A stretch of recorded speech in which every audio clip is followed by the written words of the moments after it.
existan muchísimos monstruos, muchísimos caníbales y feminicidas. ¿A qué creen que se deba? ¿Ustedes qué piensan? ¿A qué creen que se deba este punto del auge de la psicopatología forense? Quien quiera, con esa pregunta inicio la conferencia. ¿Por qué nuestro país ha vuelto un país lleno de monstruos, lleno de feminicidas y llenos de caníbales? ¿A qué se debe? ¿A qué creen? ¿Qué es lo que está pasando actualmente? ¿Qué es lo que sucede en nuestro país, en nuestra sociedad? Recuerden que son totalmente libres de abrir el micrófono y dime, Abril. Buenas noches, maestra. Hola, ¿qué tal? Yo creo que se debe a múltiples factores, ¿no? No sería solo un factor, sino múltiples factores como el económico, el cultural, que se va degenerando de alguna manera, ¿no? Uh-huh. Esta parte de los procesos sociales, nuestra cultura, ¿no? Antes nuestro país era un país totalmente no tan opresor, ¿no? O sea, siempre hemos sido sí, hay que nombrarlo como son, un país con una sociedad machista. Pero, ¿qué fue el auge de los 80s para acá, para los 2000, 2020? Pues salen muchísimos monstruos, ¿no? Muchísimas distorsiones cognitivas, muchísimas distorsiones sociales y culturales. Y por desgracia, pues eso se va a ir sumando muchísimo si no lo detenemos, si no hay este proceso de detener la prevención, sobre todo el decir, okay, ¿qué es lo que realmente pasa? ¿Qué es lo que está sucediendo? Otra de las preguntas, ¿qué tanto conocen sobre la psicopatología? ¿Qué tanto conocen sobre esta parte de los trastornos de personalidad? Porque el tema como tal son trastornos de personalidad, de los cuales algunos son causantes de delitos. Ustedes a lo mejor como peritos, o a lo mejor muchos de ustedes se dedican al peritaje, muchos de ustedes son criminólogos o son cienciistas forenses, ¿qué tanto saben manejar esto? Porque muchas veces nosotros decimos, es que el sujeto tiene, se me ocurre, ¿no? Un trastorno de conducta. Ok, defíneme qué es un trastorno de conducta, y entonces, porque tiene un trastorno de conducta, ¿puede realizar el delito? Se me ocurre, por ejemplo, un análisis de una Juana Barraza, no una Matavijitas, en las cuales, pues, obviamente, si saben la historia, tiene una historia brutal esa mujer, desde que nació hasta que empezó a cometer los delitos, pues todo va desarrollándose, ¿no? En esta parte de la psicología desarrollista del trastorno antisocial. Otro de los puntos que también se va a tocar acá es en el punto legal. ¿Qué tanto es inimputable ese sujeto que tiene un trastorno? Hace años, o sea, les voy a comentar un caso de hace muchísimos años, estaba estudiando la maestría, bien que me acuerdo del caso. Era un chico aproximadamente de 26 años, en el cual comete violación a una niña de 6 años, en la cual pues, la asesina, la mata, y la va y la avienta en un pozo. Eso sucedió en Chiapas, en el cual pues, el chico lo detiene, pero al momento de hacer los diagnósticos descubren que tiene esquizofrenia. Entonces, pues acá dijeron, ¿es culpable o es inocente? Nada más por el simple hecho de tener un trastorno. Pues era inimputable, porque el tipo no estaba consciente de sus 5 sentidos, pero no se disculpa su delito. Cometió el delito, sí, pero tiene una situación de un trastorno. Entonces, haciendo bien una evaluación, trabajando bien estos puntos, podemos decir, ok, el sujeto es inimputable, es putable, es un sujeto que es culpable, sí, pero me dejo que me des un diagnóstico adecuado. Por eso hoy día entra mucho esta parte de la psicología clínica, entra muchísimo en el juego la psicología criminológica, perdón, entra muchísimo el asunto de la psicología forense para determinar esto en los sujetos. No hace mucho, a mis alumnos de criminología les dejé que analizaran la personalidad de criminales mexicanos para darnos cuenta de cuáles eran estos puntos, ¿no? Yo les dije, no se basen en otra situación más que el trabajo de hacer el análisis correcto, ¿sí? Si llegan a tener alguna duda, algún comentario, pueden abrir el micrófono, ¿va? Les presento las diapositivas para iniciar con esta parte. Hasta aquí, dudas, comentarios.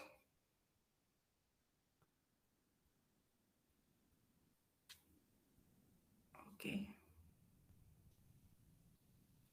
¿Sí se pueden ver mis diapositivas? Es correcto, doctora, ya se visualizaba. Hoy, bueno, ya se empieza a visualizar. Ok. Me voy a conectar por medio del celular para cualquier cosita. Si no...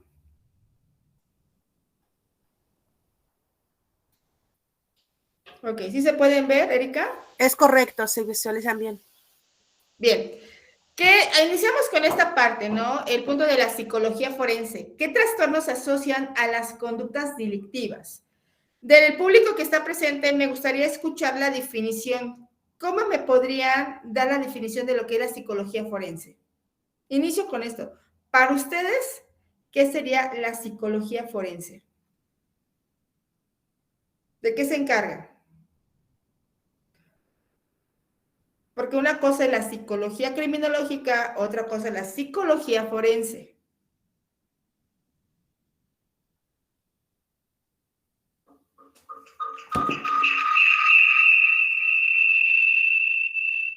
¿Qué es la psicología?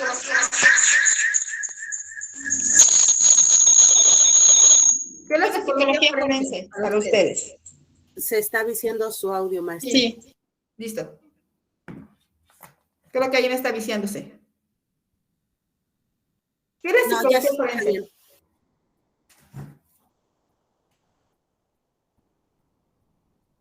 Perdón. La psicología forense la vamos a entender desde el punto de vista como que la rama de la psicología que va a ayudar a los jueces a dar un diagnóstico y a dar una determinada sentencia, ¿sale? Eso es la psicología forense. La psicología, a su vez, la psicología criminológica va a ser la rama de la psicología que va a estudiar el comportamiento y la conducta de los trastornos antisociales, ¿sale? Les pongo esta imagen. A lo mejor muchos de ustedes lo han de reconocer. ¿Alguien sabe quién es este sujeto? ¿Es de la naranja mecánica? Ok, ¿quién es? ¿Cómo me puedes definir a este sujeto? Pues ese era un sujeto trastornado, ¿no? Que solo se dedicaba a delinquir. Ok, ¿qué tipo de trastorno? No sé, quizá esquizofrenia. No, No, antisocial. es un sujeto antisocial, pero tenía otros trastornos derivados al trastorno antisocial. ¿Quién más? Otro punto. Quien vio la película sabe muy bien de qué trastorno podemos estar hablando. ¿Quién es Alex? Porque su nombre es Alex, en el cual este sujeto, si no mal recuerdo, tiene un problema sexual, es agresivo, es violento. Esquizofrénico no es, porque no tiene delirios, no tiene alucinaciones. Porque recuerden que la esquizofrenia, lo primero que das, los primeros síntomas, y eso lo vamos a ver un poquito más adelante, los primeros síntomas son las alucinaciones y los delirios, tanto psicosomáticos como esta parte imaginativos. Trabaja mucho este proceso cognitivo. No. ¿Quién es este sujeto? ¿Qué otro tipo? Ustedes obsérvenlo. ¿Qué sienten al observar a Alex? A primera vista, ¿qué les resalta? Observen el maquillaje, observen la mirada, observen absolutamente todo. ¿Qué es lo que ven? ¿Qué es lo que detectan en él? Esto, lo que les estoy explicando, en psicología criminológica se llama lenguaje corporal. Y también trabajamos lo que es la frenología. ¿De qué nos va a servir esto? a primera vista, el análisis. Nos va a ayudar a hacer hipótesis. Durante la investigación criminal, durante la investigación que se nos vaya a dar, podemos ir desarrollando estas hipótesis o las podemos ir anulando. Pero en primera instancia, eso es lo primero. ¿Qué es lo que observas en el sujeto? Prendan el micrófono porque no los puedo observar.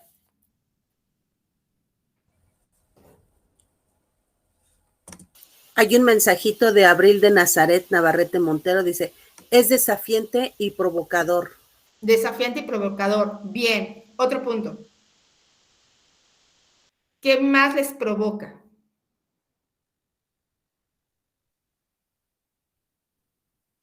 Intimidación. Intimidación. ¿Qué más? ¿Qué otra cosa podemos llegar a ver de Alex? Intimidación, desafiante. ¿Qué más? Burlón. Burlón. Puede llegar a ser narcisista, ¿eh? Y si me dicen, tiene cierto rasgo narcisista, están en lo correcto. ¿Sale? ¿Qué más pueden observar? ¿Qué otros elementos les está llamando la atención de esta imagen? Superioridad. Superioridad, bien, esta parte de ser egocéntrico, narcisista, intimidación, burlón, ¿qué más? Desafiante, claro que es un sujeto sumamente desafiante, ¿eh?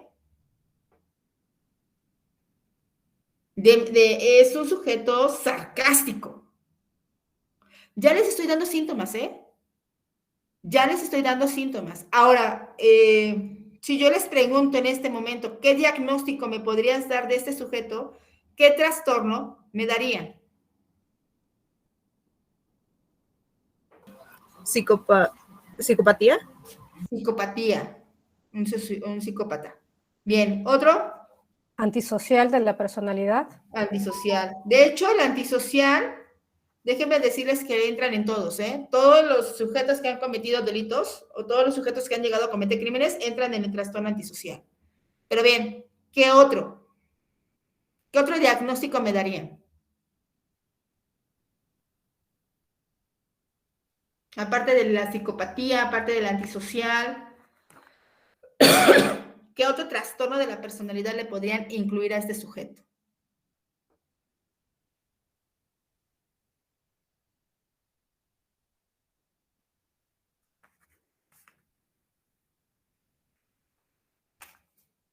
Hay uno que muy pocas veces lo llegan a diagnosticar los psicólogos infantiles, ¿eh? Muy pocas veces les llegan a atinar porque pueden diagnosticarlos con trastorno de déficit de atención, que hoy está de moda, está muy de auge ese trastorno, pero muy pocos latinan a lo que son las conductas negativas desafiantes o lo que también son los trastornos de conductas, de las cuales ambas van a regirme para una antesala del trastorno antisocial de la personalidad.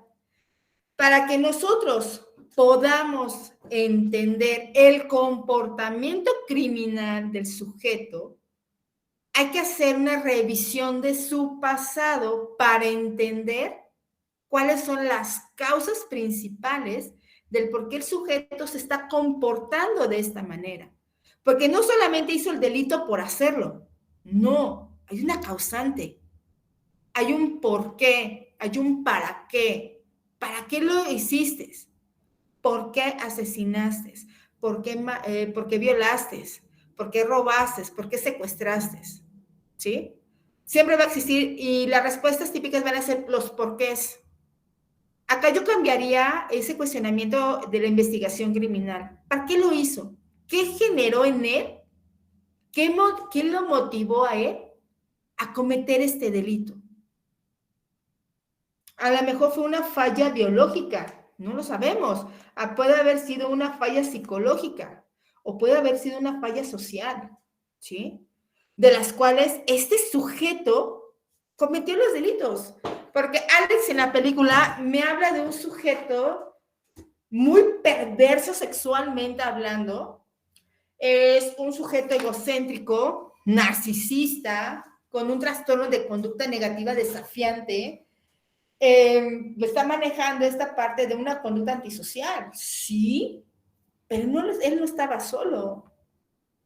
También teníamos que ver esta parte de su familia, esta parte de la composición social de la que él viene.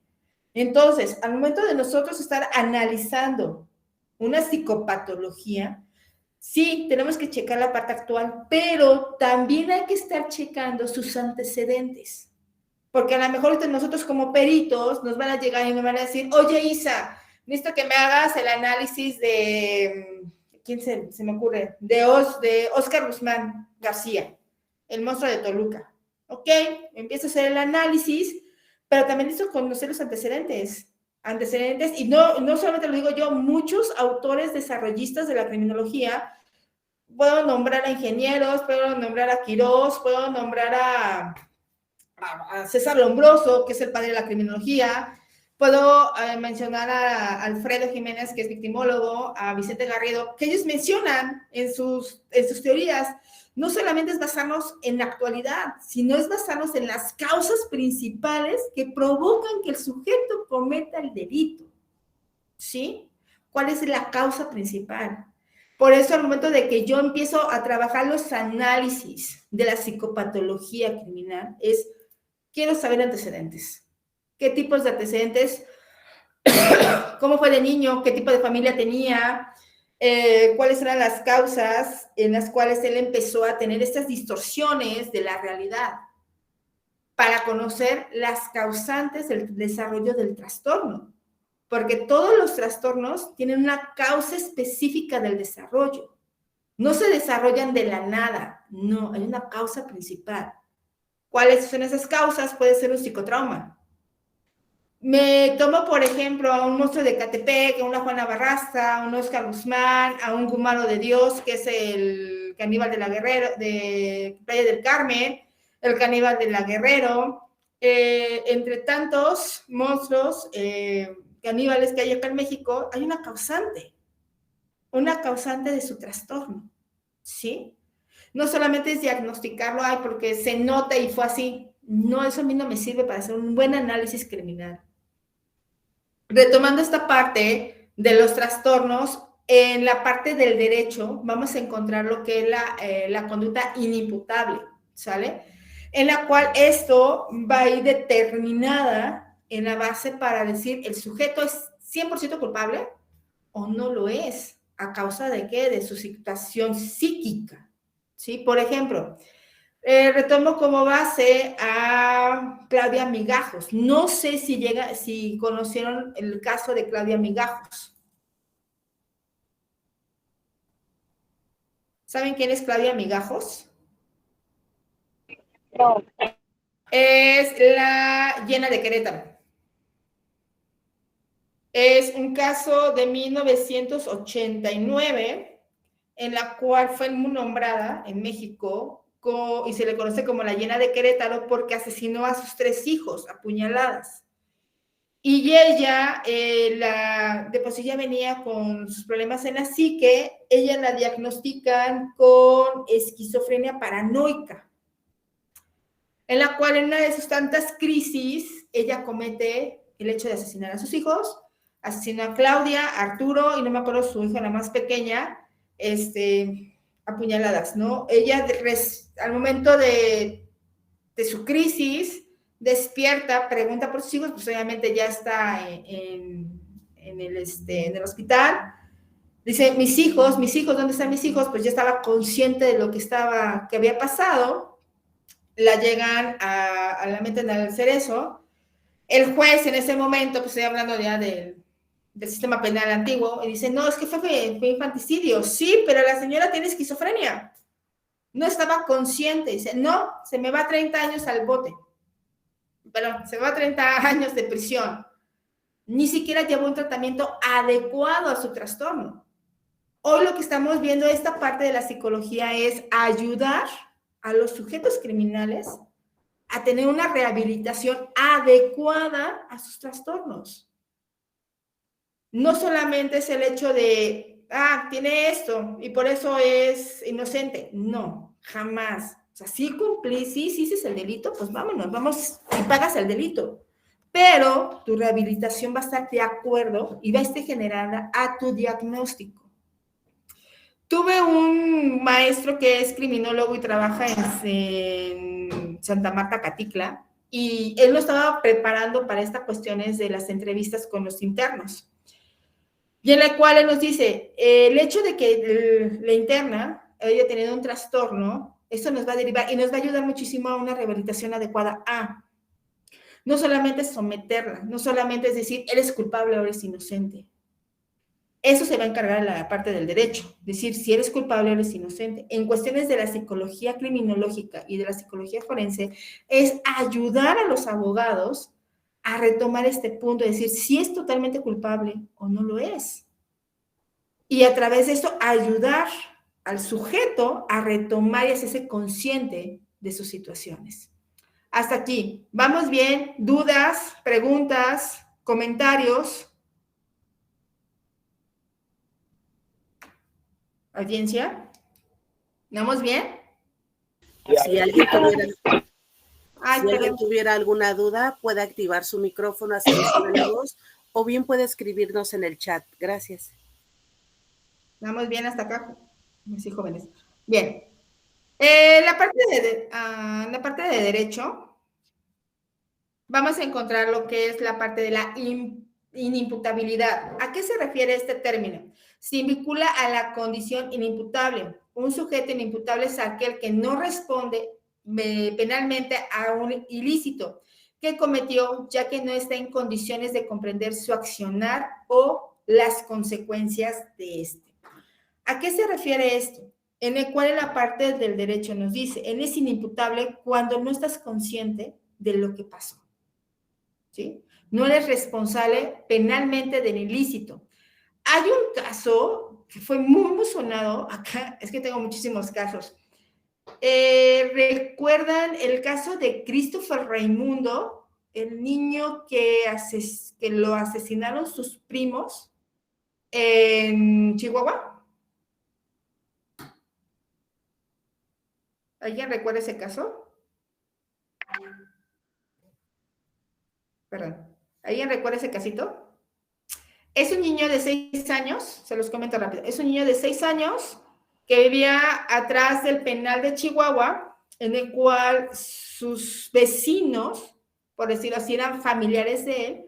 Era uno de 10, 2 de 13, una de 14 y el mayor de 15 años. Eran menores de edad en los cuales cometieron un homicidio con agravantes y alevosía y ventaja. Acá la pregunta que le hago a la audiencia, ¿estos chicos son inimputables? ¿Sí o no?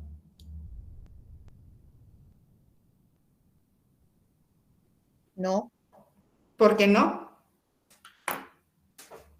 Porque lo hicieron con alevosía y ventaja, sabían lo que estaban haciendo, aunque fuera juego. Pero son menores de edad. No se les juzga como adultos, pero entonces, inimputable. Así lo manejó Fiscalía de Chihuahua. Al único que sí lo metieron como tal a un juicio fue al chico de 15 años. Él lo metieron a lo que es al cerezo de menores, entonces se me fue el nombre.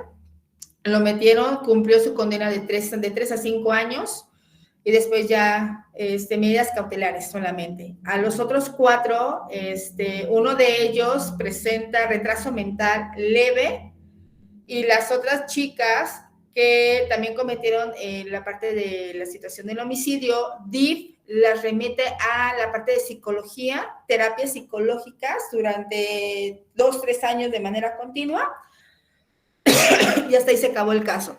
No pagaron condena, porque son menores de edad. Acá el asunto es, son menores de edad, sí, pero cometieron delitos de adulto, son menores de edad, solamente se le dan medidas cautelares. Entonces, ahí es a donde venimos en estas cuestiones de esas pequeñas peleas, de decir, ok, pero mataron, Disculpe, pero sin ventaja. Dime. Depende mucho de la legislación, ¿no? Del estado. Allá en Chihuahua, bueno, claro, eso fue en Chihuahua. Porque se maneja dependiendo del tutelar de menores, pues. Eso fue en Chihuahua y estoy hablando del 2000, ¿qué? ¿15? 15, 16 aproximadamente pasó esto, 7 años. Y depende Sí, porque mucho. de 13 años en adelante ya se juzgan en un tutelar.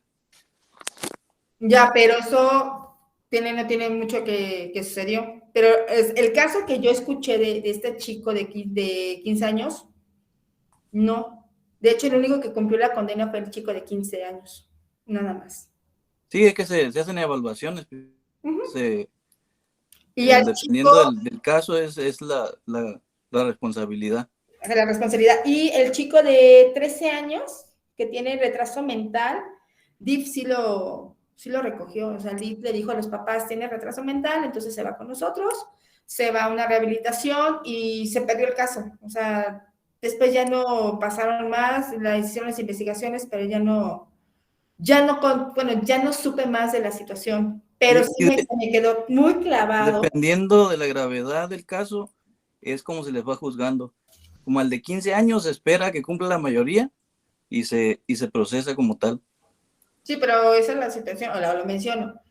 Ahí en Chihuahua lo manejaron así. Y yo me quedé. Exacto. Ahí me quedé así como de que, oye, cometió un delito. Entonces, sí, exacto. Eres menor de edad y se tiene que pagar como tal. Sí, pero eres menor de edad. ¿Ok? Entonces, depende mucho de la legislación del estado. Acá en Puebla, sí, lo que yo sepa, que aquí en la ciudad de Puebla sí ya se ve estos puntos de, dependiendo del delito que cometiste, es el delito que pagas. Y podemos ir desde el delito menor hasta la cuestión mayor, ¿no? Ahora, regresando al punto de los trastornos mentales, perdón, de los trastornos de personalidad. Una pregunta, maestra. ¿Qué pasa con esos menores a futuro? ¿Se les da un seguimiento o simplemente hasta ahí declina el caso, pero pues son criminales en potencia a futuro? Se supone que se tienen que dar medidas cautelares y se tiene que dar una buena rehabilitación. Y dependiendo de la rehabilitación de acuerdo al área de la psicología y psiquiatría, se da esta reformación. Hay muchos que sí se llegan a reformar, hay muchos que no. Y eso ¿a qué va a depender? Pues va a depender del tipo de personalidad, va a depender muchísimo de las cuestiones psíquicas, va a depender muchísimo de las cuestiones sociales, tiene que ver muchísimo sobre las cuestiones de las familias. Entonces, sí, son criminales en potencia. Pero siempre, y lo voy a mencionar y lo voy a decir abiertamente, va a haber un trabajo exacto dependiendo del diagnóstico que se entrega en psicología y en psiquiatría para que los que estemos encargados de dar la psicoterapia se las demos de manera adecuada para que exista una buena rehabilitación. ¿Sí? A eso se debe, a una buena rehabilitación, conociendo la génesis de la criminalidad, conociendo las causas. Por eso se los dije desde un principio. Si nosotros entendemos cuáles son las causas principales, tanto en la parte biológica, la parte psicológica y la parte social, créanme que no existiría tantos criminales. O sí existirían, pero no en potencia como los tenemos ahora. A esos menores de edad sí se les debe dar una rehabilitación, no solamente la cuestión médica o la cuestión psicológica, sino en todos los aspectos. Y también dependiendo del contexto donde se esté viviendo. También dependiendo del contexto en donde se esté llevando a cabo la situación. ¿Sí? Sí hay una buena rehabilitación, sí lo hay. Es como le digo a mis alumnos en criminología, ¿creen ustedes que realmente existe una rehabilitación adecuada a los criminales? La respuesta de muchos es no, muchos sí, va a depender. O sea, no es un sí o no, va a depender muchísimo de la rehabilitación y también de la cuestión del sujeto que se pueda rehabilitar, ¿sí? Hay muchos, por ejemplo, voy a hablar de una persona que no vive cerca de mi casa, ¿verdad? La casa de ustedes, pero tiene su negocito al contraesquina de la casa de ustedes. Es un sujeto que salió de San Miguel. No sé qué delito cometió, pero es un sujeto que se rehabilitó. Ya se hizo de 2 carpinterías y ya se hizo de 3 localitos. Y el sujeto vive tranquilo. O sea, que se puede rehabilitar. Pero va a depender muchísimo del trabajo que se está haciendo del sujeto.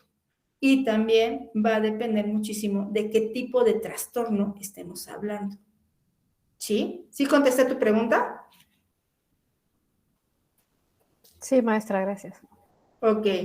En cuestiones de otros de los puntos de cuestiones legales, se va a encontrar lo que es la imputabilidad con el inimputabilidad. En el concepto de la inimputabilidad acarrea otras nociones, que es la imputabilidad, que implica que una persona entiende que su accionar afecta a los intereses de otro, por lo tanto, adopta su conducta de dicho entendimiento. Si el individuo carece de comprensión, resulta inimputable y, por lo tanto, no es penal responsable del daño que causa.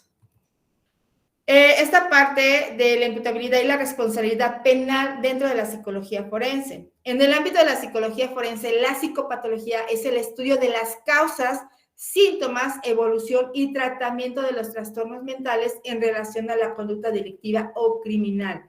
Acá les estoy aclarando, buscar la causa, sus síntomas y la evolución de estos trastornos mentales. Dentro de lo que es la psicopatología o la parte de la psicología clínica, tenemos que entender qué síntomas me está presentando el sujeto, cómo se está evolucionando, cómo es esta parte del tratamiento adecuado al diagnóstico. Acá la pregunta que yo le hago a la audiencia, señores, ¿cómo hacen un diagnóstico? En cuestiones de la psicología criminológica, de las ciencias forenses o de la parte del derecho, ¿cómo me hacen un diagnóstico?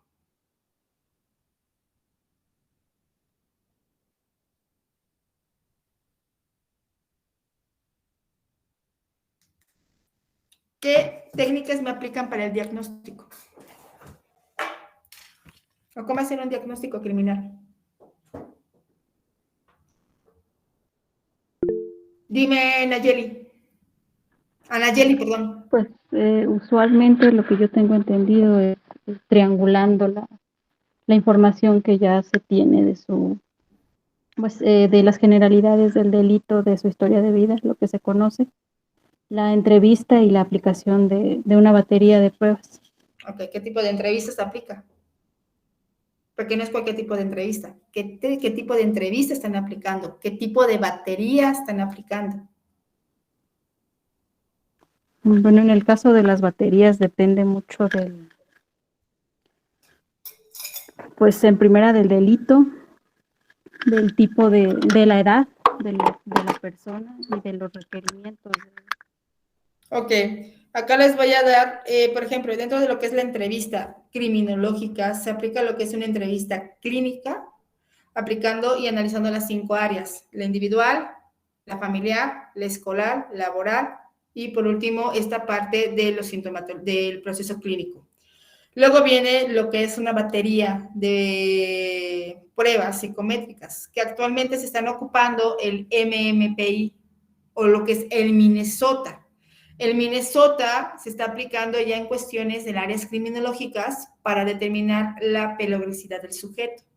También se aplican lo que son las pruebas proyectivas del dibujo, las típicas HTP o lo que es también una evaluación neurológica que es el Bender, calificado desde Lauretta Bender. Eso nos van a ayudar a nosotros a hacer un diagnóstico, ¿sí?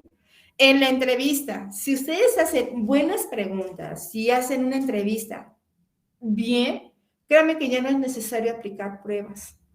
Porque las pruebas, si esta persona tiene antecedentes de un trastorno mental, las pruebas van a quedar inválidas. Con el simple hecho de la observación, con el simple hecho de una entrevista, te das cuenta de que el sujeto tiene algo. De la forma en cómo te responde, la forma en cómo te observa. Por eso es importante los diagnósticos. La situación de que a lo mejor muchos de nosotros ya nos volvimos fríos, dice, ay, sí, nada más, no, obsérvalo, qué es lo que te está diciendo, cómo está sentado, cómo te habla, cómo te está trabajando esta parte, cómo sabes que lo que te está diciendo el sujeto dentro de su argumentación es algo verídico. ¿Cómo puedes tú resaltarme que el sujeto dentro de la entrevista no tiene delirios? O no tiene estas alucinaciones. ¿Cómo me determinas estos puntos? ¿Sí? Entonces, esto es parte de la psicología criminológica y más en las cuestiones de los diagnósticos. Por eso es la base, para que nosotros podamos entender y poder comprender al sujeto, hay que verlo, hay que estudiarlo. Y no solamente la parte del ofensor, también del lado de la víctima, ¿sí? Porque me he encontrado y me ha pasado que en consulta me he presentado a víctimas con ciertos rasgos narcisistas. Entonces, eso también a mí me ayuda mucho a hacer los diagnósticos. Por eso yo combino muchísimo lo que es la parte clínica con la parte criminológica, para entender el por qué se comporta este sujeto. Ahora, antes de entrar ya de lleno a la parte de los trastornos, ustedes quiero que me especifiquen cuál es la gran diferencia entre comportamiento y conducta. Que no es lo mismo, ¿eh? Una cosa es comportamiento y otra cosa es la conducta. ¿Cuál es la gran diferencia? Porque podemos hablar de conductas criminales y la otra es comportamiento criminal.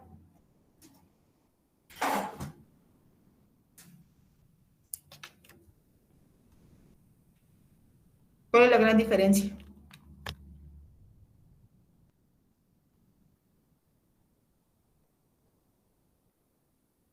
Porque esto, lo que les acabo de decir, va a ser la base para que nosotros podamos entender esto, la psicopatología forense. Pero quiero que me digan ustedes qué tanto ven el cuestionamiento de una conducta y un comportamiento. ¿Qué es conducta y qué es comportamiento? La conducta es la manera de pensar y de sentir, de reaccionar. Y la... Ya, se me fue. Ok. ¿Alguien más? Ahorita les doy la respuesta. ¿Otro punto?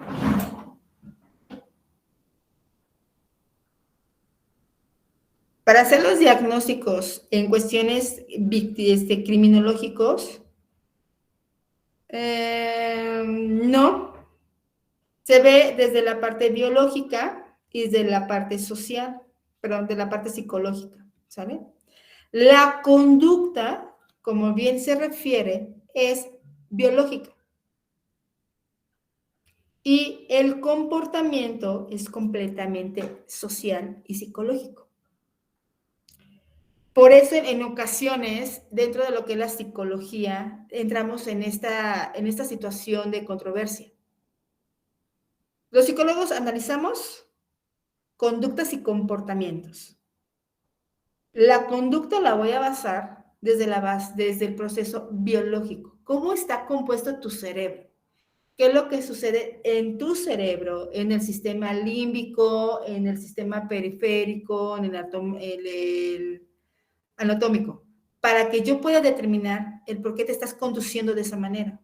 A lo mejor, ahorita se me viene a la mente el Joker de Joaquín Phoenix, en el cual él presenta un trastorno gestáltico de una risa incontrolable. Es una conducta biológica, porque tiene un daño a nivel límbico, en el cual él no ha desarrollado o no pudo desarrollar de manera adecuada este autocontrol, en el cual se dejó llevar sus impulsos, pero eso es parte biológica. Y el comportamiento es completamente social. Es esta parte de las reglas, de las normas de convivencia de los sujetos, ¿sí?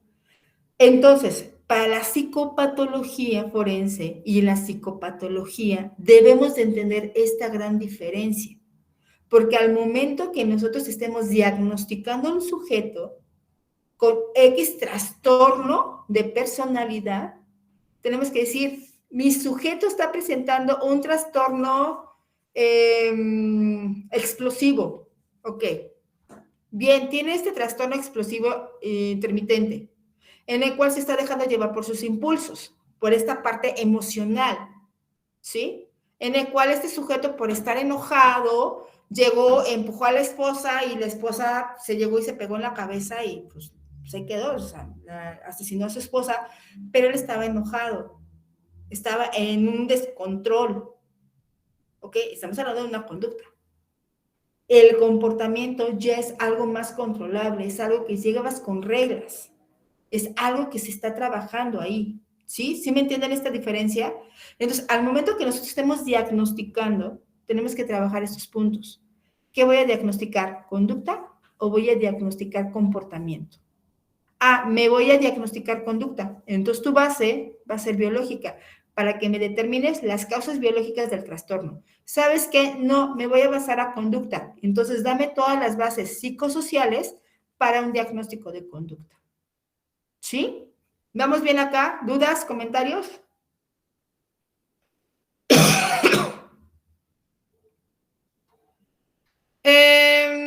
En la parte, a partir de la psicología forense se determinan las responsabilidades penales del delito o de la inimputabilidad. De esta forma, se puede esclarecer si un crimen se ha ejecutado desde un estado de enejeción o de plenas facultades mentales. Por otro lado, además de la psicología y de la psiquiatría y otras ciencias que explican la diversidad de la personalidad humana. Por ejemplo, la criminología se va a encargar de aportar herramientas para comprender y la prevención del delito.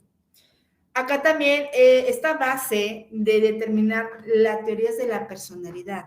¿Qué tanto saben de personalidad? Como, por ejemplo, ¿cómo podríamos observar un temperamento colérico, un temperamento sanguíneo, un temperamento flemático, un temperamento melancólico, de los cuales me van a dar un punto determinado para conocer la personalidad del sujeto que está dentro o está enfrente de mí? A lo mejor, no sé, durante la entrevista me estoy dando cuenta que el sujeto es colérico y si yo hago una pregunta detonante, me va a dar una conducta o me va a presentar un comportamiento, ¿sí? El otro de los puntos de la psicopatología forense como tal, ¿a qué se dedica este punto? La psicología forense es el estudio del comportamiento humano y sus relaciones con los aspectos jurídicos en el campo del derecho. Su función es asistir a los procesos judiciales para las resoluciones de sentencias y decisiones de los jueces. Como tal, la disciplina, la psicopatología, se centra en los estudios científicos de la conducta normal y como tal su objeto de estudio incluye tanto la descripción de los síntomas y trastornos mentales, su descripción clínica, su clasificación, el diagnóstico, la epidemiología, etc. Como el estudio de los mecanismos y factores que contribuyen a la etiología, la causa, la vulnerabilidad, el mantenimiento de estos trastornos y los problemas psicológicos y psicosomáticos. No solamente decir, ok, mi sujeto tiene esquizofrenia. Bien, explícame por qué tiene esquizofrenia. Porque vamos a partir de esos procesos. Y esta parte también es importante aclararles. El único trastorno que es 100% biológico y es hereditario es la esquizofrenia. Los demás se desarrollan a través de los procesos traumáticos que ha vivido el sujeto. Sí, hay factores biológicos que se detonan, sí los hay, pero la gran mayoría se derivan de los procesos emocionales. El único, y lo repito, el único que tiene como tal esta parte de un proceso 100% biológico es la esquizofrenia, ¿sí? A partir de la perspectiva clínica y en relación a la psicología forense, los trastornos mentales más propensos a perpetrar un delito son aquellos que están relacionados con un alto grado de impulsividad, que a continuación se les va a dar los trastornos destructivos de la conducta. Hablo de impulsividad, ¿sí? ¿Cómo podríamos describir a un sujeto que es impulsivo?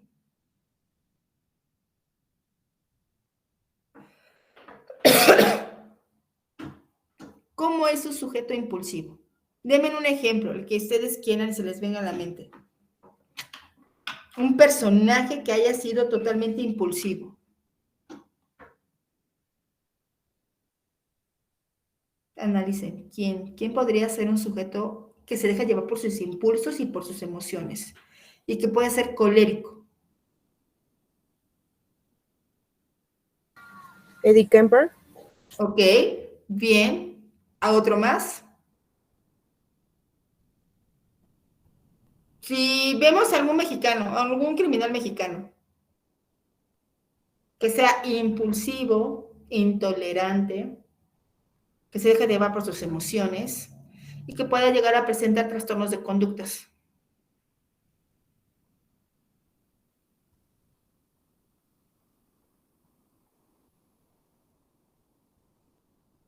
¿Quién creen que sea? Un personaje mexicano o un criminal mexicano.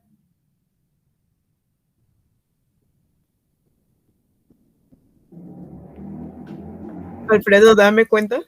Alfredo Adame. Ok. Puede contar Alfredo Adame. No ha hecho crimen, no ha hecho delitos el sujeto, solamente se pelea en la calle. No ha hecho ningún delito hasta ahorita. Que busca problemas nada más, podría ser. Podemos trabajar, por ejemplo, un Diego Santoy, el asesino de Cumbres de Monterrey. Podemos mencionar a un Juan Carlos Hernández, un monstruo de Ecatepec. Podemos mencionar a una Juana Barraza. Podemos mencionar un personaje totalmente narcisista hasta no más morir, el caníbal de la Guerrero, el poeta. Son sujetos que tienen trastornos y llegan a presentar cuestiones egocéntricas, llegan a presentar cuestiones de trastorno de conductas, son totalmente impulsivos. Ellos también pueden ser o pueden haber desarrollado lo que es un trastorno de personalidad neurótica. Describan a un mexicano normalito. ¿Cómo es el mexicano? ¿Cómo es la sociedad mexicana? A partir de esa descripción que ustedes puedan hacer, todo lo que vamos a empezar a desarrollar ahorita, quiero que lo aterricen a un mexicano, ¿sí? A un sujeto que vive en nuestro país. ¿Realmente se cumplen estos criterios? Claro que se cumplen. De hecho, Óscar García Guzmán, al revés, es Óscar Guzmán García, en el cual él presenta este trastorno intermitente, es demasiado impulsivo, es un sujeto narcisista y también llega a presentar cuestiones de una ideología muy extremista. De hecho, él estaba estudiando psicología en una universidad incorporada a la UNAM, en Toluca. O sea, ¿a qué grado llegó a estudiar la mente, bueno, no la mente, sino la personalidad de la gente, en el cual pues le sirvió mucho para capturar a sus víctimas? ¿Sí? Lo que es la parte de los trastornos antisocial, inicio con este famoso trastorno antisocial. ¿Qué tanto conocemos del trastorno antisocial, chicos? ¿Qué tanto saben de este famosísimo trastorno antisocial? ¿Qué es para ustedes el trastorno antisocial? ¿Cómo lo podrían diagnosticar? ¿Cómo podrían trabajar con un trastorno así? De hermoso como el trastorno antisocial. ¿Cuál es la etiología? ¿Cuáles son las causas? ¿Cuáles son los síntomas de un trastorno antisocial?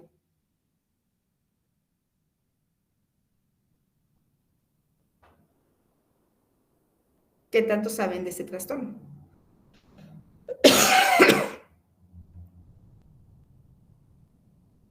Porque de ahí podemos mencionar muchísimos aspectos del trastorno antisocial, ¿eh? La parte de las causas. No solamente se desarrolla así. Ah, hay otro punto. Todos los trastornos se van a diagnosticar hasta que tengan la mayoría de edad, es decir, hasta que tengan 18 años. Antes no, antes se les va a conocer como rasgos. Dentro de lo que es la psicopatología infantil, sí, ya hay un diagnóstico de los aspectos autistas, con una conducta negativa desafiante, un trastorno de conducta. Sí se les diagnostica, pero de acuerdo a los baremos, es decir, a las edades. pero ya como los trastornos que vamos a ver ahorita se van a diagnosticar hasta los 18 años. ¿Por qué? Porque supuestamente ya hay una maduración biológica, ya hay una maduración emocional y sobre todo ya hay esta parte del autoconocimiento y autorreconocimiento. El trastorno de la personalidad antisocial, a su vez llamado sociopatías, es un trastorno mental en el cual las personas no demuestran discernimientos entre bien y el mal, ignoran los derechos y sentimientos de los demás. Las personas con trastornos de personalidad antisociales tienden a hostigar, manipular o tratar a los demás con crueldad o indiferencia. No muestra culpa ni remordimiento por la conducta. Es decir, estos sujetos se aplauden de todo, o sea, se alegran, se revoltijan, se revuelcan en esta felicidad que les provoca lo que han hecho, ¿sí? Hablando de la manipulación, ¿qué tanto saben o cómo pueden distinguir una persona que las está manipulando o los está manipulando? Esta parte de la crueldad. Un antisocial se inicia con el trastorno negativista desafiante más un trastorno de conducta. A partir de los 7 años hasta los 17 años van a presentar estos dos trastornos. ¿Cómo inicia una conducta negativa desafiante? Pues va contra las reglas establecidas, contra los límites. Viene también por cuestiones de crueldad hacia los animales, ¿sale? Y el trastorno de conducta también se ve ahí derivado de este proceso de yo hago lo que yo quiera, son muy intermitentes. Y ese trastorno nos va a ayudar muchísimo a saber el por qué. Dice, las personas con trastorno de personalidad antisocial suelen violar la ley y convertirse en delincuentes. Pueden mentir, comportarse violentamente, impulsivamente o tener problemas en el consumo de drogas y alcohol. Debido a estas características, las personas que tienen este trastorno generalmente no pueden cumplir con responsabilidades ni familiares, ni laborales, ni mucho menos académicas. Ese trastorno nos va a dar los siguientes síntomas. ¿Cuáles son los síntomas de los trastornos antisociales? Viene el desprecio por el bien y por el mal. ¿Sale? Yo solamente hago lo que yo deseo, lo que yo necesito, lo que yo quiero y voy contra de ti. Mentir o engaños persistentes para explotar a otros. Esta famosa manipulación que yo voy a tener sobre de ti para provocarte daño o provocar daño a terceros. Aquí uno de los personajes famosos, por decirlo, de Estados Unidos, Charles Manson. Charles Manson era un sociópata y tenía un trastorno antisocial. De hecho, si ustedes observan sus videos o la entrevista que él hace, la forma en cómo se mueve, la forma en cómo se alegra de los hechos que él cometió.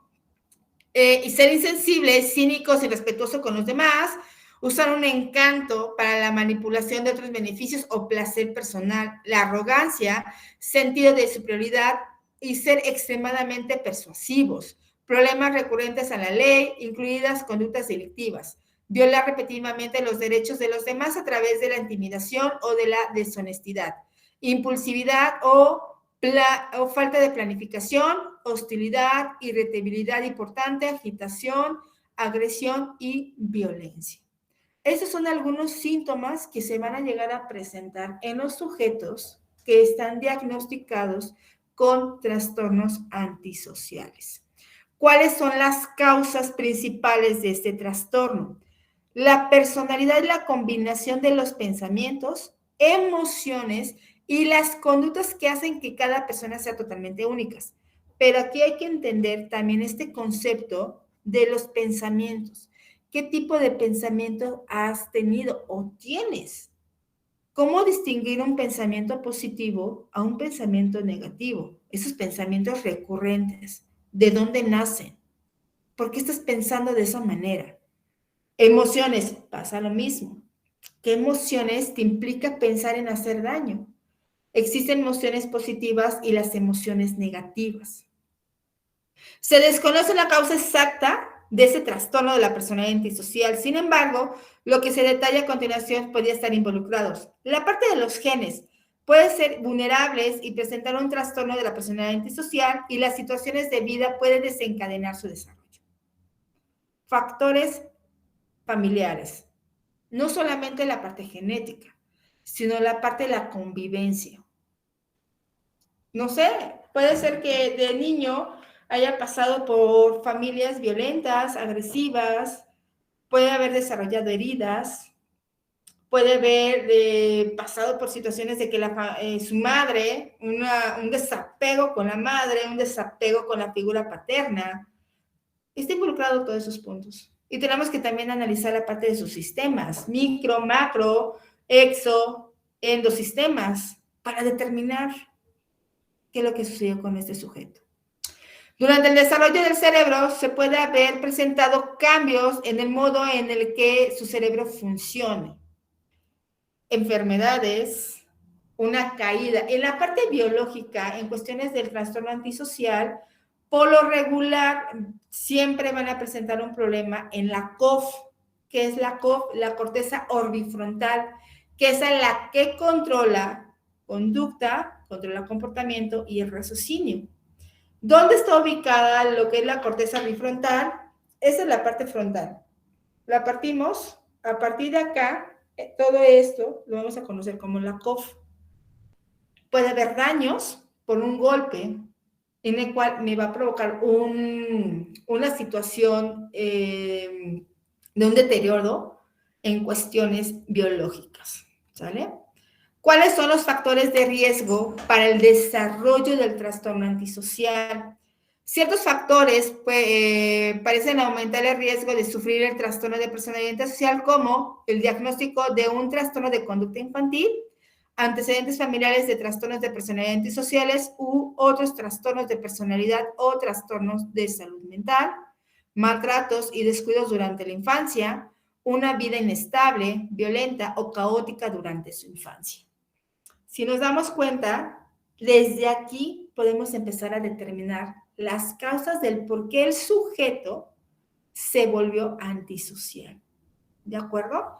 ¿Dudas con el trastorno antisocial? ¿Cuáles son los delitos más comunes de los trastornos antisociales? Van a presentar lo que es robos, peleas físicas, confrontaciones con la víctima, actividades sexuales forzadas, estamos hablando de un pervertido sexual, y los casos más extremos, lo que es el homicidio. ¿Sale? El trastorno explosivo intermitente. ¿Qué tanto saben de este trastorno, público? ¿Qué tanto saben de este trastorno intermitente?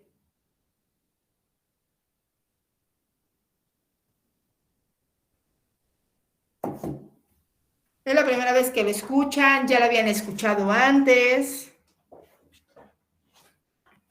Es la primera vez. Ok, la primera vez. ¿Alguien más? ¿Es la primera vez que escuchan sobre ese trastorno?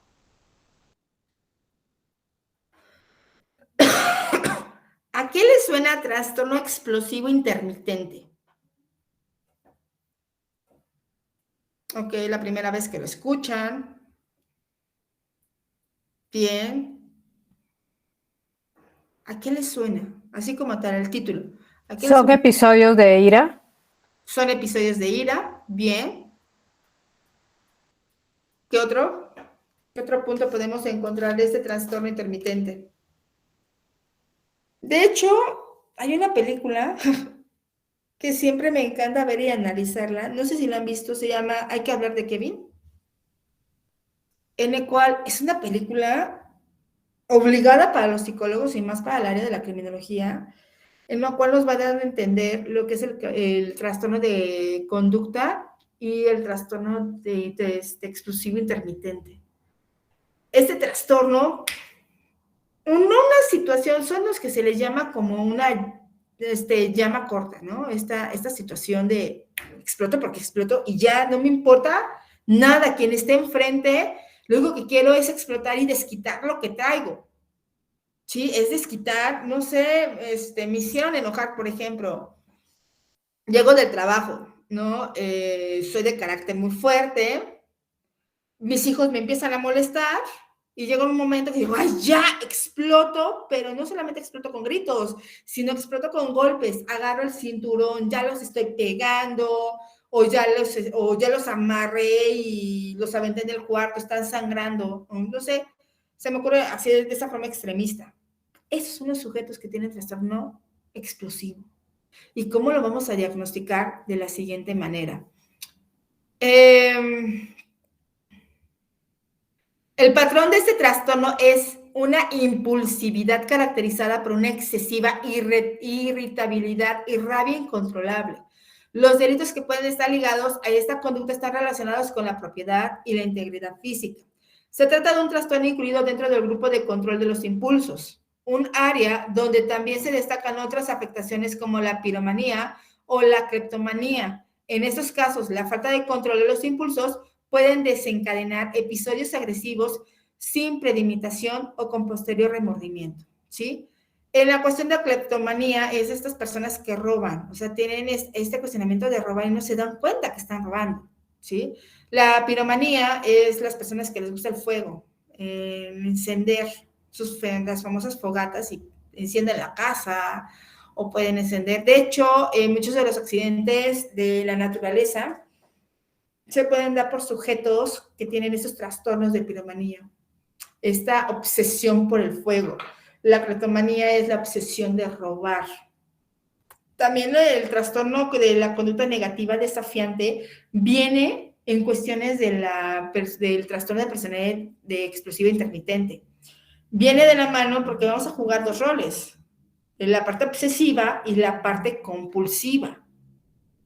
Y que estos sujetos que llegan a presentar trastorno obsesivo compulsivo también pueden cometer delitos, ¿sí? Hay un síndrome, ahorita que me acordé, es el síndrome de Munchausen, en el cual está diagnosticado para las madres que están muy obsesionadas con los hijos, en los cuales los enferman, y pues los enferman y al cual te tienes que tomar este medicamento, pero literal el medicamento no es para ellos, el medicamento es para ellas. De hecho, en Netflix hay una película que se llama Corre, Corre, y en otra plataforma había una película que está de hechos verídicos, en la cual esta chica mata a su mamá porque ella estaba cansada y estaba harta de las obsesiones que su madre tenía con ella. La enferma de cáncer, la enferma de, creo que también la dejó parapléjica, cuestiones así. Entonces, este trastorno de explosivo intermitente también viene de la mano con los obsesivos compulsivos, ¿va? Los síntomas que se van a llegar a presentar son las erupciones explosivas, ocurren de forma de repente, con poca o ninguna advertencia y suelen durar por lo menos 30 minutos. Esos episodios pueden ocurrir con frecuencia o estar separados por semanas o meses de no agresión. Es probable que entre los episodios de agresión física se produzcan arrebatos verbales menos graves. La mayor parte del tiempo puede ser irritables, impulsivos, agresivos o enojados de manera caótica. Un ejemplo, Alfredo Adame. ¿Sale? Alfredo Adame entra en este tipo de trastorno. Como tal, no les puedo decir, ay, sí, ya está diagnosticado porque realmente no conozco su vida del señor, pero por lo que he visto en las noticias, sí, se enciende muy rápido. O sea, es un sujeto que no controla, o sea, no se controla con nada. Los episodios agresivos pueden ser percibidos por o ir acompañado de los siguientes puntos: ira, irritabilidad, aumento de energía, pensamientos acelerados, hormigueos, temblores, palpitaciones o presión en el pecho. Aquí ya estoy hablando de síntomas psicosomáticos que van a ir acompañados con esta cuestión de los pensamientos, esta cuestión de emociones. Los arrebatos verbales y conductuales están sobredimensionados y no se piensan en las consecuencias. Entre ellos se pueden ocurrir los siguientes: rabietas, ditrabias, discusiones acaloradas, gritos, bofetadas, sacudidas, empujones, peleas físicas, daños materiales, amenazas o agresiones a personas o animales. Hablo de esta parte de por ejemplo, de una violencia en pareja, ¿no? Típico hombre, bueno, perdón por decir típico, pero llega el ofensor, en el cual pues notamos que es un sujeto totalmente agresivo, violento, en el cual si la mujer, su esposa, tiene el plato frío de la sopa, pues este señor explota, arremete contra de ella, la empieza a golpear, pero antes de iniciar los golpes le insulta verbalmente, de cual pues ya se agreden en las cuestiones físicas.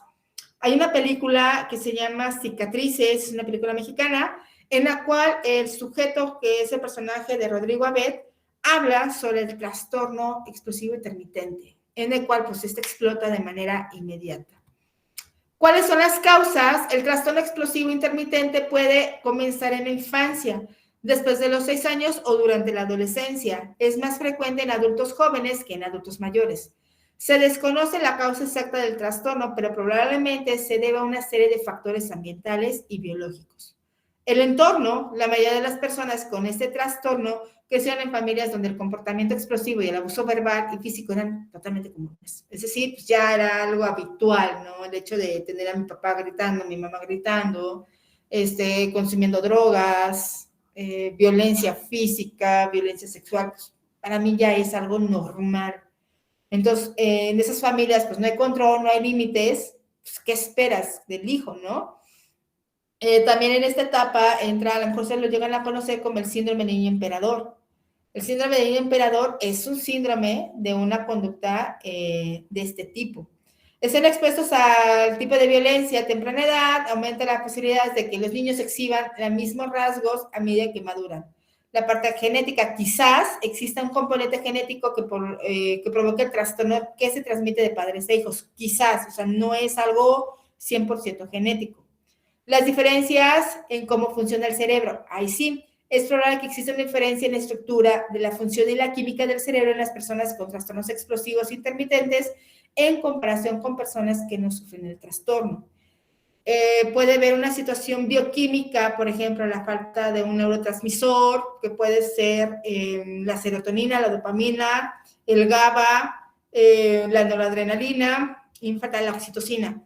Son bioquímicos en los cuales, si no están bien desarrollados en el cerebro y se llegan a presentar estos síntomas, puede ser la etiología para que se desarrolle lo que es el trastorno explosivo intermitente. ¿Cuáles son los factores de riesgo? Nos manejan lo que son los antecedentes de maltrato físico, en el cual la persona haya sufrido maltrato o violencia desde niño, que tuvieran episodios traumáticos múltiples, presentando un mayor riesgo de padecer un trastorno explosivo intermitente. O sea, es una cadenita de factores sociales. Antecedentes de otros trastornos de la salud, llega a presentar lo que es el trastorno de déficit de atención, en el cual a estos niños se les llega a presentar que son muy irritables. Y también viene a la mano lo que es un trastorno autista. Recuerden que existen diferentes tipos de autismos en los cuales son demasiado explosivos. También viene el síndrome de Down, que hay niños con síndrome de Down que pueden ser completamente explosivos. Pero eso que se debe a sus situaciones bioquímicas o esta parte genética. Hablamos de la esquizofrenia paranoide. Ok, acá tenemos que dividir este trastorno en 2 puntos antes de dar el diagnóstico. Primero, entender qué es la esquizofrenia y la otra, qué es la parte paranoica. Ok, me voy a detener un poquito acá. Para ustedes, ¿qué es la esquizofrenia? ¿Cómo me podrían diagnosticar a una persona con esquizofrenia general? ¿Cuáles son esos rasgos? ¿Cuáles son esas características? ¿O cuáles son esos síntomas?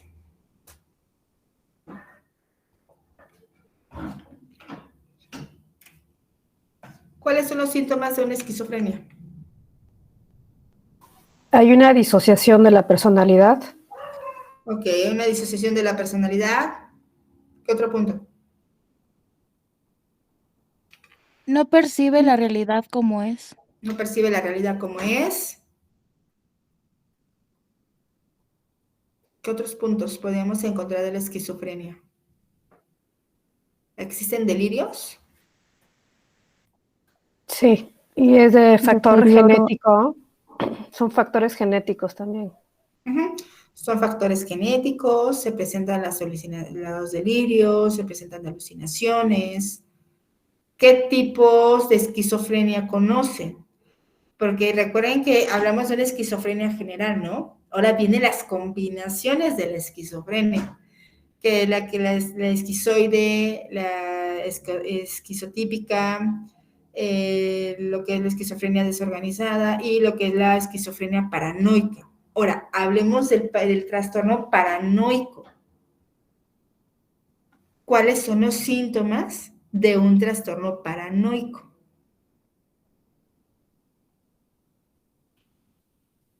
Delirios y alucinaciones. Ajá, pero ¿qué tipo de delirios? Y que acá sí, ese es ser exacto.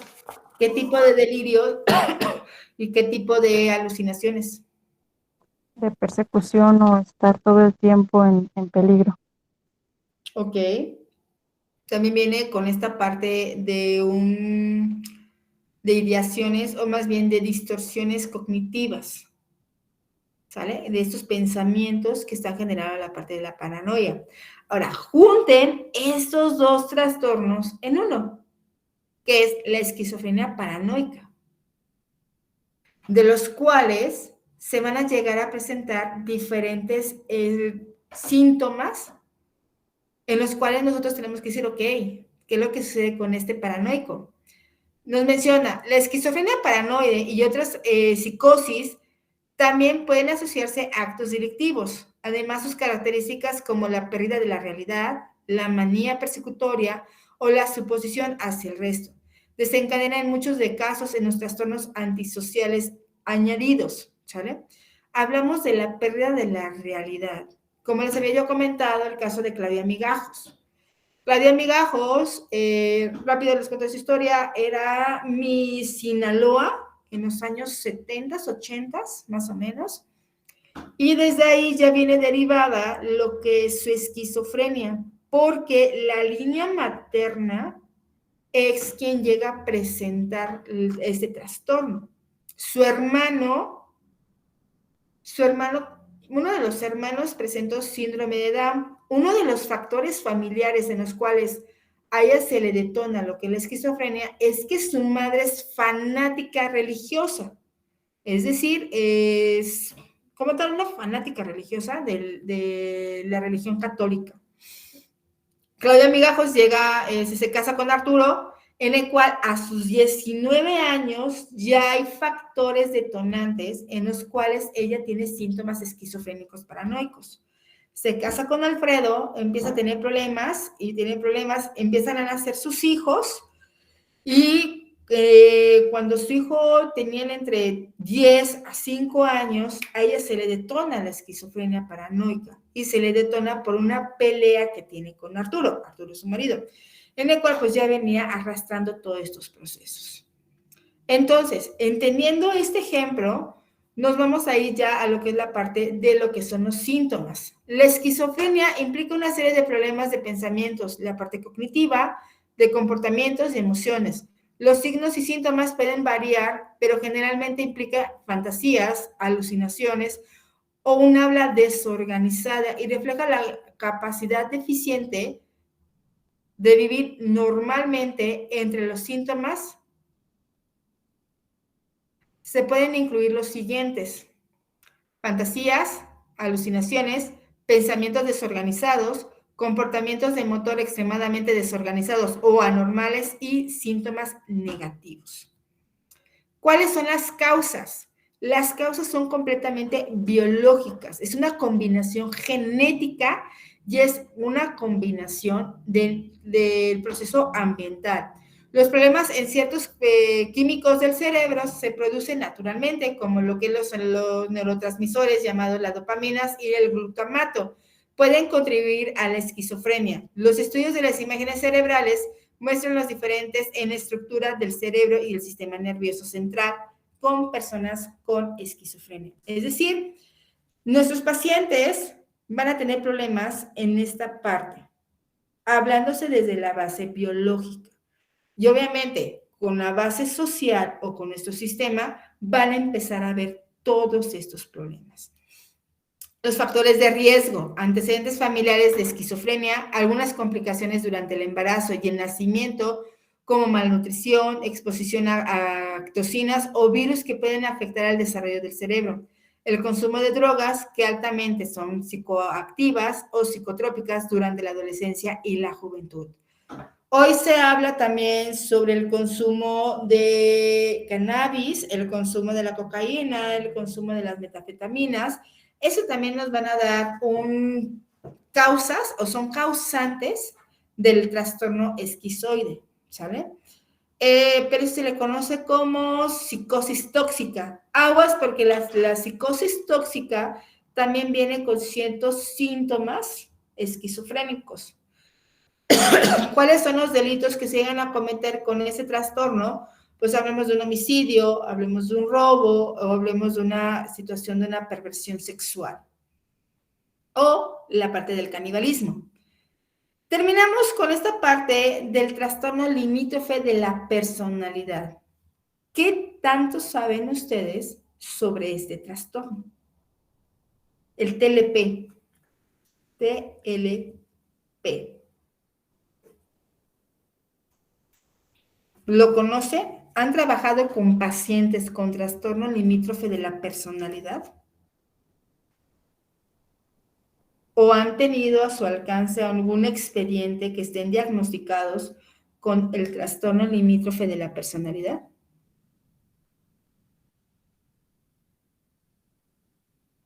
No. ¿Alguien más?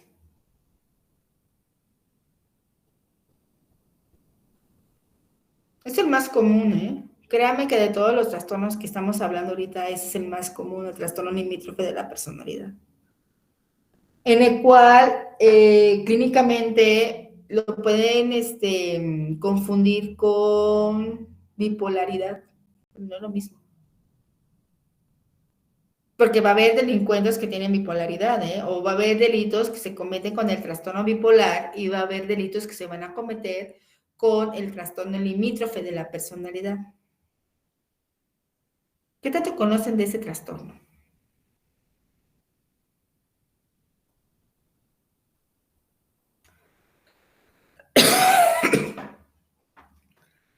De todos los trastornos que hemos hablado hasta ahorita, ¿cuál más les ha llamado la atención?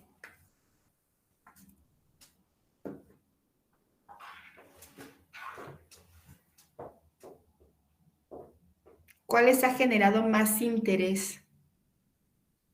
En cuestiones, obviamente, del proceso criminológico. Dime, Diana. Sí, referente a la esquizofrenia paranoide, yo tengo una pregunta referente a que si no solamente sea biológico, sino que a través de algún accidente en el cual haya tenido algún golpe muy fuerte en la cabeza, también se pueda generar ese trastorno.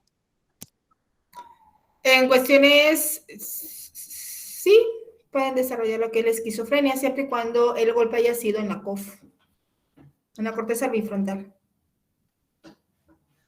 Sí se puede derivar en cuestiones traumáticas. Por eso lo mencioné en un principio. Los trastornos como tal se van a derivar en cuestiones, no solamente la cuestión genética, sino también por procesos traumáticos. Y hablándose de procesos traumas, pueden ser emocionales o pueden ser físicos.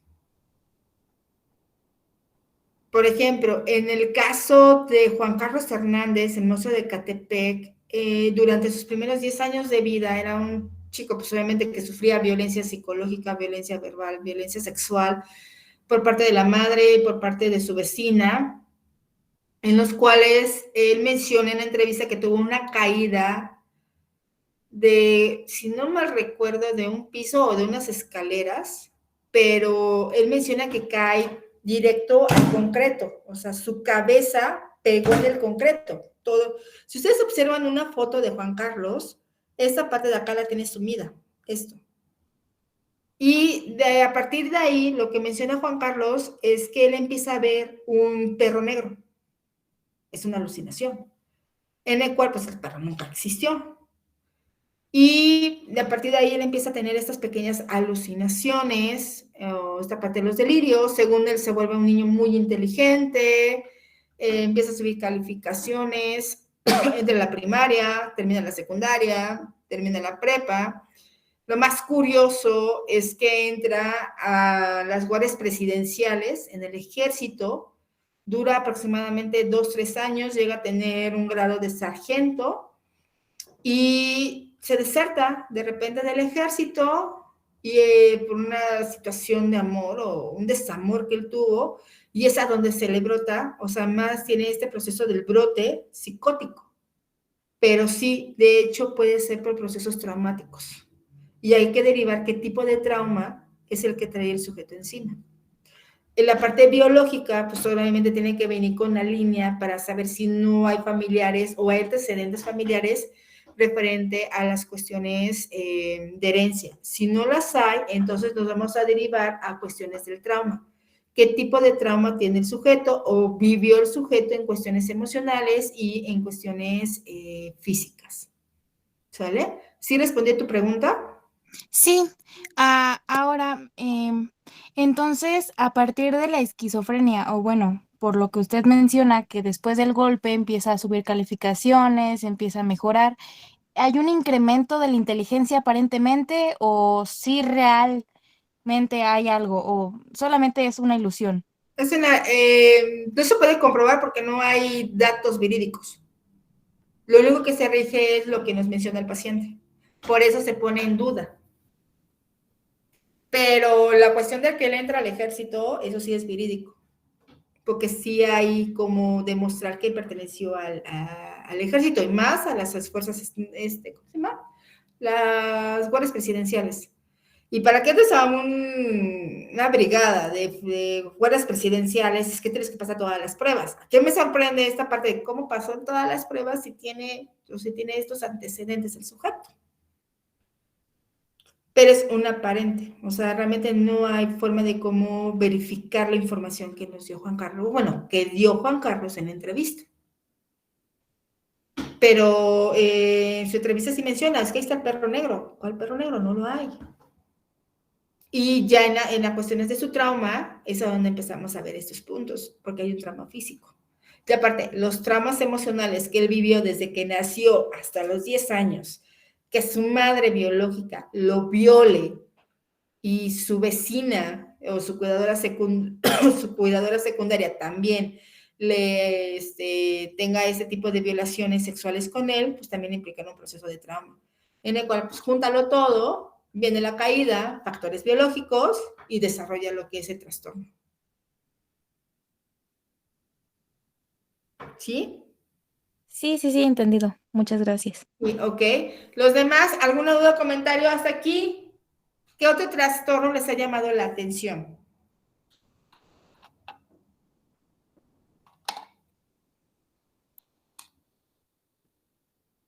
Aparte del trastorno intermitente, el trastorno explosivo intermitente también lo podemos localizar en personas que maltratan animales. Hay un caso en Ecatepec, por cierto, de un sujeto que tiene 50 y tantos años de edad. Eso pasó hace 20 días, una noticia muy sonada, en la cual este sujeto estaba violando a la perrita que cuidaba el lugar.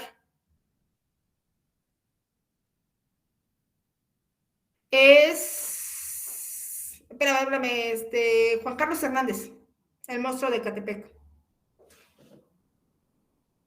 De hecho, hay una entrevista en YouTube que fue subida sin autorización. Entonces, hubo problemas ahí, cuestiones de, pues ya se quedó. La entrevista con Juan Carlos es interesante porque ahí se denota toda la forma de la argumentación, la parte como te menciona y la seguridad que él te lo está diciendo. O sea, el sujeto está completamente seguro de lo que dice. Y muchas personas que tienen esquizofrenia, al momento que tú estás hablando con ellos, te aseguran y te juran que es verdad lo que ellos están diciendo. Es interesante la esquizofrenia, realmente es muy interesante, y más tener a un esquizofrénico enfrente, y lo digo por experiencia, porque cuando estaba haciendo mi servicio social, lo hice en un hospital psiquiátrico y me tocó trabajar con un sujeto que iba por primera vez a una cita, me tocó hacer la entrevista y por lado pues estaba lo que era mi asesor en ese momento, me dice, ¿te dices cuenta de algo? Y dije, no, es el tipo te envolvió en su argumentación y no te dices cuenta de los síntomas. Dice, el sujeto tiene esquizofrenia. Dije, órale. Realmente, pues, entre ensayo y error, pues es a donde voy a empezar a observar. Y sí, o sea, tienen ciertas cuestiones muy detalladitas los esquizofrénicos, en los cuales te llegan a envolver en su verbo. ¿Sale? Regresando al caso de este señor, el señor llega a presentar lo que son distorsiones cognitivas, el que violaba a la perrita, y también lo diagnosticaron con zoofilia, lo que son trastornos sexuales. Y que también pertenecen a la cuestión de los trastornos de la personalidad, ¿vale? Ok, continúo. Lo que es el trastorno limítrofe de la personalidad o el TLP es uno de los trastornos en los cuales hay que tener muchísimo cuidado al momento de diagnosticar, porque es una mega línea delgadísima entre lo que es la bipolaridad y el trastorno limítrofe, se parece muchísimo. Lo único que genera son ciertos síntomas que tiene de más el trastorno limítrofe.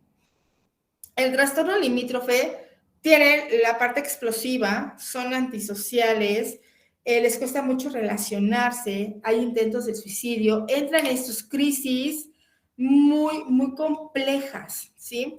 Se trata de una conducta marcada por una fuerte inestabilidad emocional y pensamientos polarizados que dan lugar a relaciones caóticas e inestables. La desproporcionada impulsividad se caracteriza en el TLP, pueden llevar a cometer varios delitos como los hurtos, tráfico de drogas o la conducción temaria, entre otros. Sin embargo, esos sujetos suelen comprender y reconocer la ilegalidad de sus acciones. Es decir, ellos lo hacen, pero están conscientes de lo que están haciendo está muy mal. ¿Sí? Hablando de lo que es el trastorno limítrofe, yo tuve 2 pacientes en consultorio que llegan a presentar trastorno limítrofe de la personalidad. Ambas, pues obviamente tienen características diferentes, pero una, por lo regular, era adicta a la marihuana y la otra paciente no. La otra paciente de plano me dijo, sabes que yo no quiero tomarme el medicamento, pero sí tenía estas situaciones de alucinaciones auditivas. Pues se tuvo que canalizar a la psiquiatría porque realmente ya lo que era su proceso de las alucinaciones auditivas era mucho. En el caso de la otra chica de 37 años, actualmente tiene 38, ella presenta lo que son las adicciones a las drogas, en específico lo que es la marihuana, y tiene una inestabilidad emocional tremenda. O sea, son personas que pueden tener un arrebato, pueden llegar a cometer hasta homicidios por esos arranques emocionales. Los síntomas. El trastorno limítrofe de la personalidad afecta la manera en la que se sientes sobre ti mismo o sí mismo, en lo que se relaciona con los demás y en las que te comportas. Entre los signos y síntomas se pueden encontrar los siguientes: miedo intenso al abandono, incluso llegar a medidas extremas para evitar una separación, un rechazo real o imaginario. Acá estamos hablando de una dependencia emocional excesiva y llegan a presentar lo que son las heridas del abandono.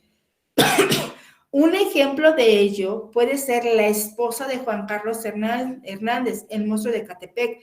Su esposa tiene retraso mental leve y tiene lo que son ciertos rasgos de TLP, en la cual ella, que lo que hacía, obviamente tenía miedo de que Juan Carlos la abandonara, y pues ella empezó a tener esta situación de dependencia emocional. También Juan Carlos desarrolla la dependencia emocional con ella. Un patrón de relación intensas, inestables, como idealizar a una persona por un momento y luego creer que esa persona no muestra interés o es cruel. O sea, muy ambivalentes. Por eso les digo, es algo curioso que se parezca mucho a la parte de la bipolaridad. cambios repentinos de identidad o de imagen propias que incluyen los cambios y metas y valores y verse a sí mismo como malo o como si no existiera. Periodos de paranoia relacionados con el estrés y pérdida de contacto con la realidad que pueden durar desde algunos días hasta meses. ¿Cuáles son las causas? Tal como sucede en otros trastornos mentales, las causas de trastorno limítrofe de la personalidad no se comprende del todo. Además, son los factores ambientales, como los antecedentes de abuso o negligencia durante la infancia. El trastorno limítrofe de la personalidad se puede asociar con lo siguiente. Hablando con el abuso o la negligencia durante la infancia, esta paciente que les comento que tiene TLP, pues obviamente desde esta chica que tiene 6 años hasta los 12 años fue abusada sexualmente por el padrastro. Su madre biológica sabía de esta situación que ella pasó. Ella no cometió ningún delito más que el consumo de la marihuana, pero sí desarrolla trastorno limítrofe de la personalidad a causa del proceso traumático. ¿Sí?